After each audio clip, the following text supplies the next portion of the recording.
Okay,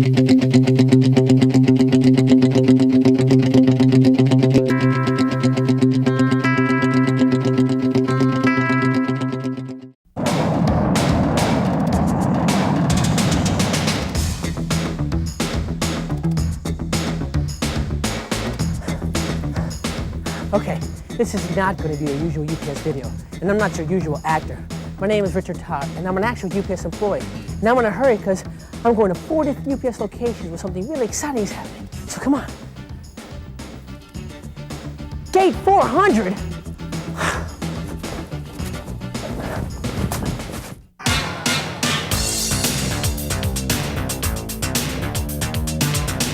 You may not know it, but UPS is one of the world's busiest airlines. And running one of the world's busiest and safest airlines means running one of the world's best pilot training centers.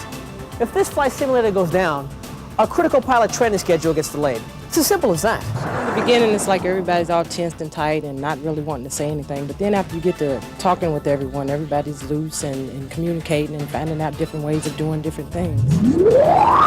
Training pilots is a serious business.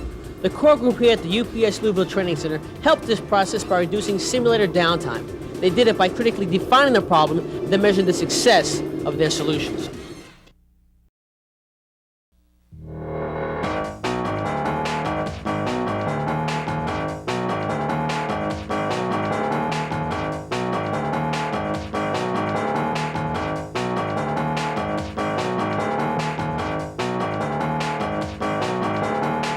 The pendulum between centralized and decentralized is swinging back towards centralized.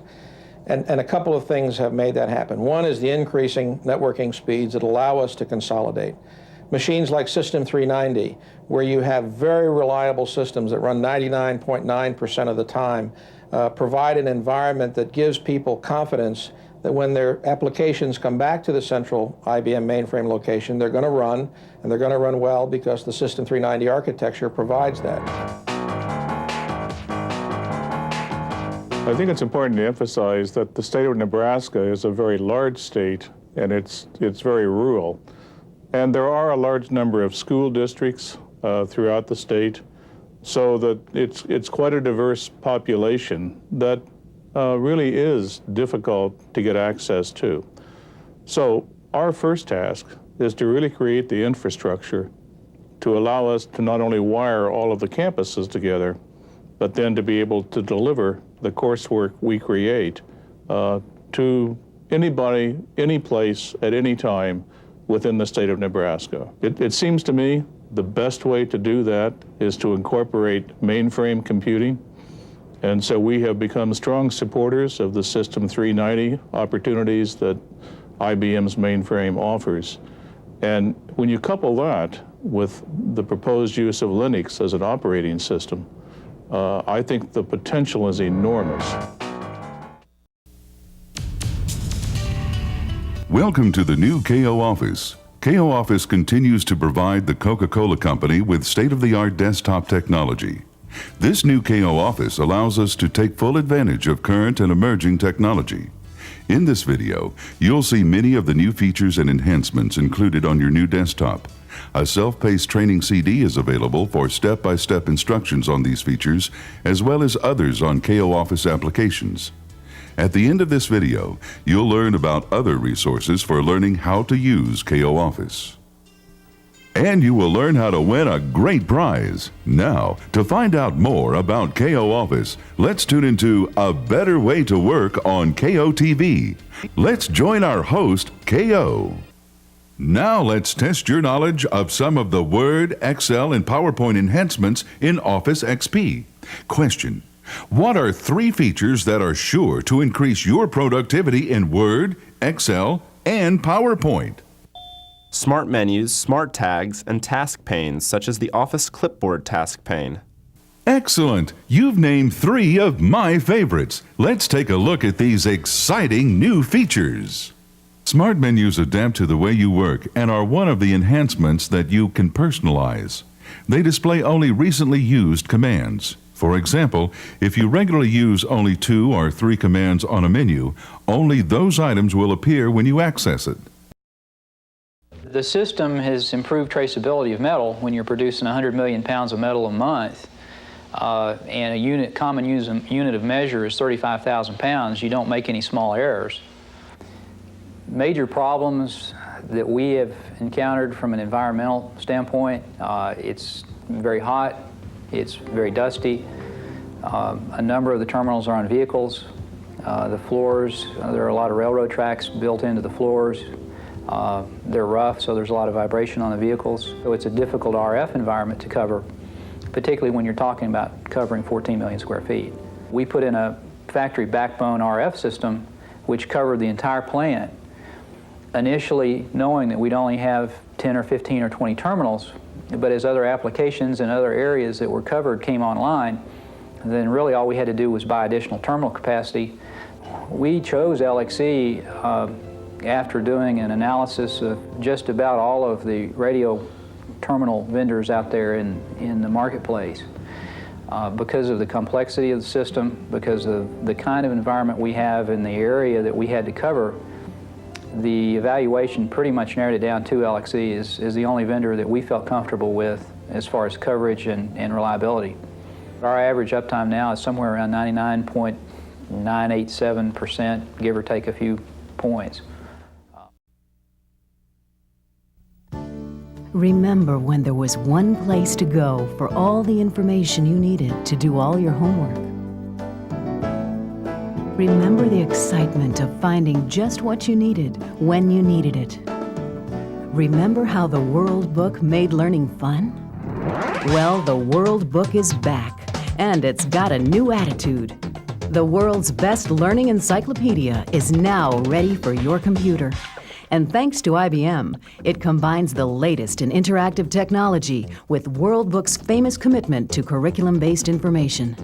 World Book and IBM have teamed up to produce a truly revolutionary product, the 1997 World Book Multimedia Encyclopedia. It takes you into a whole new world that is so much fun, you may never want to come back.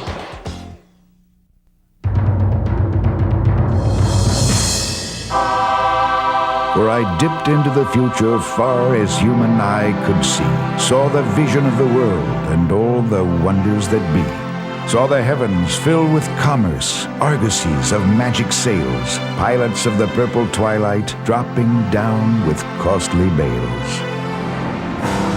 From every corner of the globe they come, fulfilling the poet's vision and our own, lumbering mechanical giants gently seeking the safety of terra firma.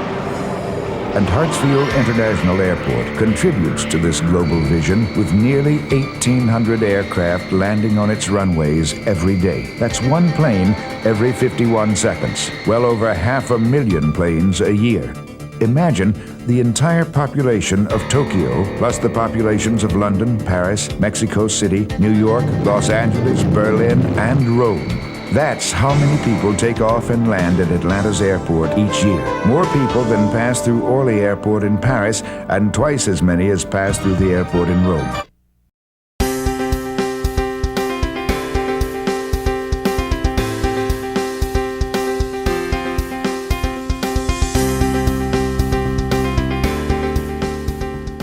Welcome to our panel discussion on clinical and patient considerations when using human recombinant hyaluronidase in immunoglobulin administration.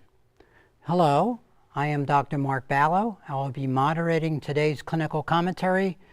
I am Professor of Pediatrics in the Department of Pediatrics at the University of South Florida, Morsani College of Medicine. I also practice within the Division of Allergy and Immunology at All Children's Hospital. I am joined today by Dr. James Moy, an Associate Professor of Immunology, Microbiology, Pediatrics, and Internal Medicine at Rush Medical College in Chicago, Illinois, as well as Dr. Richard Wasserman, Clinical Professor in the Department of Pediatrics at the University of Texas Southwestern Medical School.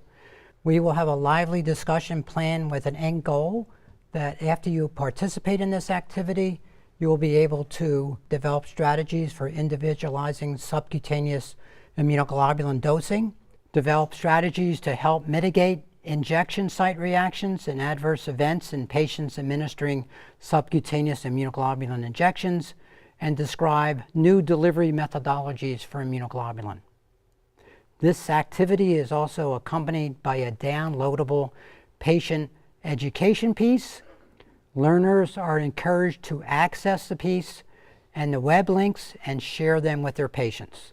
Well, let me turn to my colleagues and see if they have any comments, one about the diagnosis of patients with antibody deficiency disease, and any comments about the short history of the use of replacement gamma globulin in these patients. Richard, Sure. did you have a comment? Well, although I agree with everything you said about using pneumococcal polysaccharide vaccine for the evaluation of antibody production ability, I would point out to the learners that when you look at pre and post pneumococcal antibody titers and you look for a twofold increase, as you do that, it's important to look at the absolute number.